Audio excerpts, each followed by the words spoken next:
Hello guys and welcome to my channel Shalini's experience.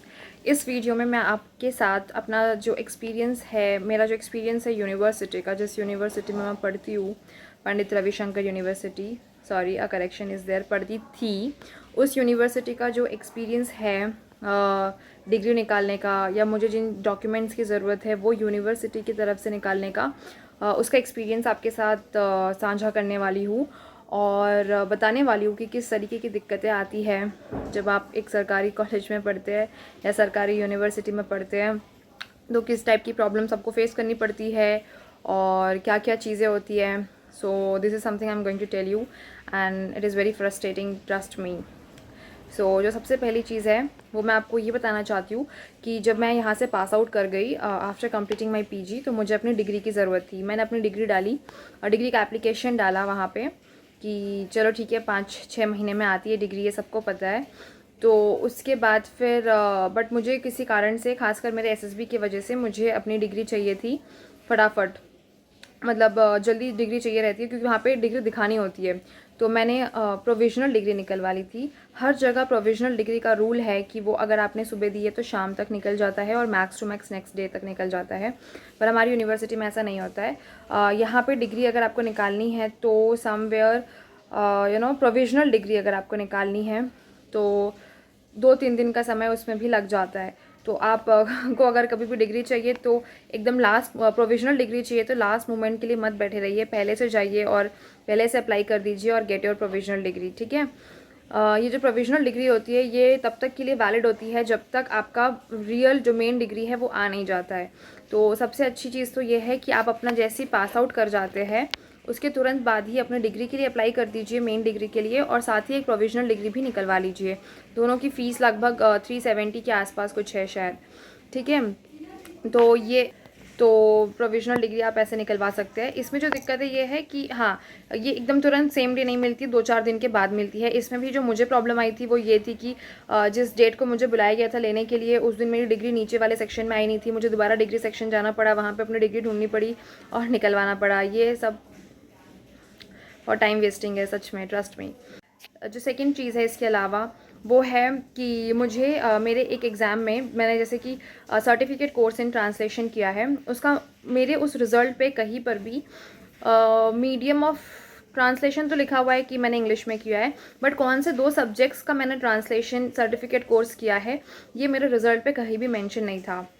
जो इग्नू का अगर सर्टिफिकेट होता है तो उस पर ये चीज़ उनके रिजल्ट में, मार्कशीट में अवेलेबल रहती है कि कौन से 2 सब्जेक्ट्स का ट्रांसलेशन वाला कोर्स किया गया है करके। तो इसके लिए मैंने अप्लाई किया था in the month of March April, जिसका मुझे अभी तक कुछ भी नहीं मिला है। ये मंथ है जुलाई का, जुलाई एंड होने वाला है थोड़े दिन में, एक हफ्ते में, और अभी तक मुझे इसकी कोई जानकारी नहीं मिली है। मैं मानती हूँ कि लॉकडाउन भी लग गया था रायपुर में, बट उसके बावजूद जब लॉकडाउन खुले हुए भी 1-2 महीना हो चुका है तो ये प्रोसेस थोड़ा फास्ट होना चाहिए, क्योंकि मुझे उस सर्टिफिकेट की और उस लेटर हेड की ज़रूरत है जिसमें ये चीज़ मेंशन हो कि मैंने जो ट्रांसलेशन कोर्स किया है, सर्टिफिकेट कोर्स इन ट्रांसलेशन, उसके जो सब्जेक्ट्स थे वो हिंदी टू इंग्लिश और इंग्लिश टू हिंदी थे। अदरवाइज़ जहाँ पे मुझे ज़रूरत है, अगर मैं वहाँ पे ये मार्कशीट दिखाऊँ जहाँ पे सिर्फ मेरे 2 सब्जेक्ट्स लिखे हुए हैं कि application of translation and theory of translation, तो दे में आस्क मी ना कि मैंने ट्रांसलेशन कौन से 2 सब्जेक्ट्स में किया है।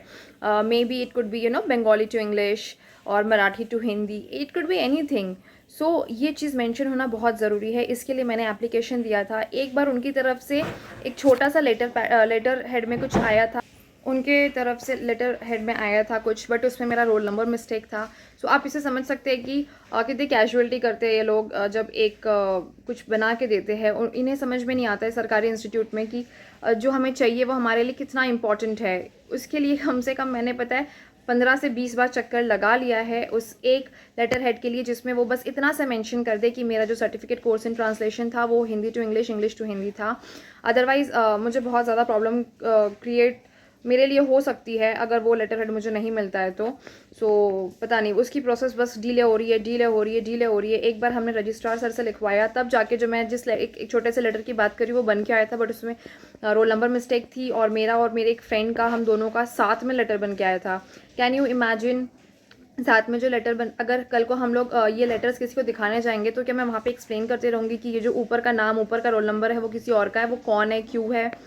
और अगर जब ऐसी कॉपी बनी है तो किसी दोनों में से किसी एक को ओरिजिनल मिलेगा और किसी एक को ज़ेरॉक्स रखना पड़ेगा। तो देखिए, आप कभी भी किसी जॉब के लिए जाते हैं तो वहाँ पे आप ज़ेरॉक्स नहीं दिखा सकते, वो ओरिजिनल की भी डिमांड करते हैं। तो फिर जब हमने ओरिजिनल का जो एप्लीकेशन डाला, मतलब दोबारा उसके लिए जो एप्लीकेशन डाला, उसके लिए हम अभी भी भटक रहे हैं और उसका कोई अता पता नहीं है। वो लोग सब खुद इतने कंफ्यूज्ड है, दे आर लाइक कि हमने कभी ऐसा कुछ किया नहीं। बट हम क्या मांग रहे हैं, बस एक स्पेसिफिकेशन मांग रहे हैं कि हमने इस सब्जेक्ट में ट्रांसलेशन किया है, इसको स्पेसिफाई कर दीजिए, स्टैंप लगा दीजिए यूनिवर्सिटी का। ये कोई बड़ी चीज़ नहीं है। मैंने दूसरी जगह पता किया है, प्राइवेट कॉलेजेस यूनिवर्सिटीज़ में डायरेक्टली वहाँ की जो एचओडी होती है वो ये चीज़ लेटर हेड में बना के दे देती है और बात ख़त्म हो जाती है, जिसके लिए मुझे इतने चक्कर लगाने पड़ रहे, ट्रस्ट मी, कि हम थक गए। ठीक है।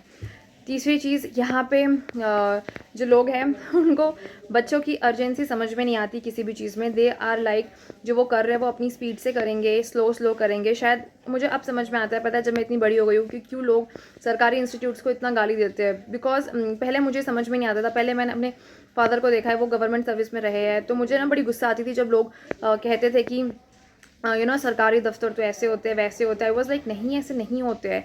बट अब जब मैं खुद उस चीज़ से डील कर रही हूँ, I am really completely frustrated and freaking out, because कि मुझे कुछ चीज़ें हैं जो काफ़ी जल्दी चाहिए, बट वो जल्दी नहीं मिल पा रही है। ठीक है। तो एक मेरा फ्रेंड है, उसका ऐसा हुआ कि उसने भी डिग्री के लिए अप्लाई किया, फिर उसने अर्जेंट डिग्री के लिए भी अप्लाई किया, क्योंकि उसको अपने एक एग्ज़ाम में डॉक्यूमेंट वेरिफिकेशन में दिखाना था।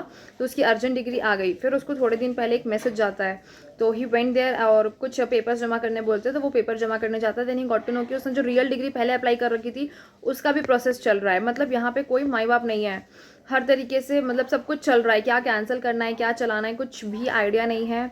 टेक्नोलॉजी तो क्या ही बोले। मतलब अगर आप एक दिन यूनिवर्सिटी जाते हो अपने किसी काम से, आपका पूरा दिन बर्बाद, पूरा दिन बर्बाद हो जाता है। और इसके अलावा फिर मतलब क्या बताया, मतलब आपकी पढ़ाई का लॉस, टाइम का लॉस, एनर्जी का लॉस, सब चीज़ का बस लॉस ही लॉस, और आप खाली हाथ वापस आ जाते हैं। मेरे पेरेंट्स भी लाइक कि तुम बार बार जाती हो और कुछ नहीं हो पाता है। आपको एक टीसी निकलवानी होती है, उसके लिए 4 बार चक्कर काटना पड़ता है, जो कोई बड़ी बात नहीं है। टीसी मतलब 1 दिन 2 दिन में मैक्सिमम निकल जाती है, यहाँ पे 1 हफ्ता लगा देते हैं टीसी निकालने में।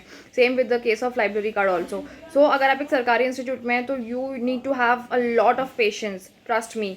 अदरवाइज बस या तो फिर आप रेडी रहो ये सारी तरीके से, ये सारी चीज़ों को झेलने के लिए। इसके अलावा जो मैंने सेकेंड और दूसरी चीज़ जो नोटिस की है वो ये है कि नो वन कोई भी अपने ऊपर रिस्पॉन्सिबिलिटी लेने के लिए तैयार नहीं होता है। हर कोई अपनी रिस्पॉन्सिबिलिटी किसी और पर डालता है कि हमने तो यहाँ से ये XYZ डॉक्यूमेंट भेज दिया था, आपका एप्लीकेशन भेज दिया था, अब वो वहाँ गए, वहाँ जाते हैं तो वहाँ कहते हैं वो वहाँ पे होगा, वो वहाँ जाते तो वो कुलपति जी साइन करेंगे, ये होगा वो होगा। कोई भी अपने ऊपर रिस्पॉन्सिबिलिटी नहीं लेता है। कोई किसी को कोई आपकी अर्जेंसी से कोई लेना देना नहीं है कि आपको कोई डॉक्यूमेंट कितना अर्जेंट हो सकता है। अंडरस्टैंड। बिकॉज कुछ चीज़ें, मुझे कुछ डॉक्यूमेंट्स बहुत अर्जेंटली चाहिए, बट वहाँ प्रोसेस इतना, जो मैं आपको मीडियम सर्टिफिकेट की बात कर रही हूँ, मैं हवा में नहीं मांग रही हूँ उनसे कि हाँ मेरे को मन किया मैं जाके यूनिवर्सिटी में मांग रही हूँ। मुझे एक्चुअली उसकी ज़रूरत है और वो अभी तक बन के नहीं आया है। And I am really very frustrated now, क्योंकि मुझे वो हर हाल में चाहिए, जल्द से जल्द। पर इनको ये बात समझ ही नहीं आती। दे आर टेकिंग अपनी मर्जी से टाइम ले रहे हैं, अपनी मर्जी से टाइम ले रहे हैं। हमारा यूनिवर्सिटी का जो ये ऑफिस है, जो ये डिपार्टमेंट डील करता है, जो ये सारी चीज़ें डील करता है, जो डिपार्टमेंट है, वो कुछ ऐसा कुछ बहुत बड़ा नहीं है, छोटा सा है, ठीक ठाक सा, बड़ा ही है, okay. But it is in the same floor, it is not like कि आपको एक डॉक्यूमेंट साइन कराने के लिए 4 किलोमीटर दूर जाना पड़ेगा। But still they are taking so much time. So that's very wrong. मतलब ये कहीं ना कहीं थोड़े बहुत इंप्रूवमेंट्स हमारी यूनिवर्सिटी पे चाहिए।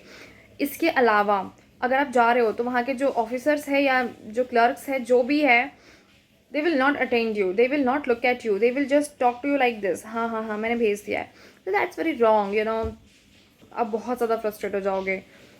इसके अलावा जैसे मेरे कुछ फ्रेंड्स हैं, वो लोग किसी का ATKT एग्ज़ाम था, तो उसकी इन्फॉर्मेशन प्रॉपरली उन लोग को नहीं पहुंचती है कि ATKT एग्ज़ाम्स, कुछ लोग कुछ कारण की वजह से अपने एग्ज़ाम्स छोड़ देते हैं, मतलब छूट जाते हैं उनके एग्ज़ाम्स, तो वो ATKT कैटेगरी में आ जाते हैं, सप्लीमेंट्री एग्ज़ाम्स जो कहते हैं। बट वो एग्ज़ाम्स की अपने आप डेट आ जाती है, फिर ना हमारा डिपार्टमेंट हमको इन्फॉर्म करता है कि वो एग्ज़ाम हो गया है या होने वाला है, कुछ नहीं। मतलब भगवान भरोसे, बस आप अगर ध्यान रख रहे हो तो चलेगा, आप ध्यान नहीं रख रहे हो तो no one will take care of you. वो अगर निकल जाता है, उसके लिए बच्चों को 10-10 बार, 20-20 बार घुमाते हैं, एक TC देने के लिए 10-10 बार घुमाते हैं यार। मतलब it's just so you know so bad seriously. So ये सारी छोटी छोटी चीज़ें हैं जिसमें इम्प्रूवमेंट्स लाने की बहुत ज़रूरत है। इसके अलावा अबाउट माई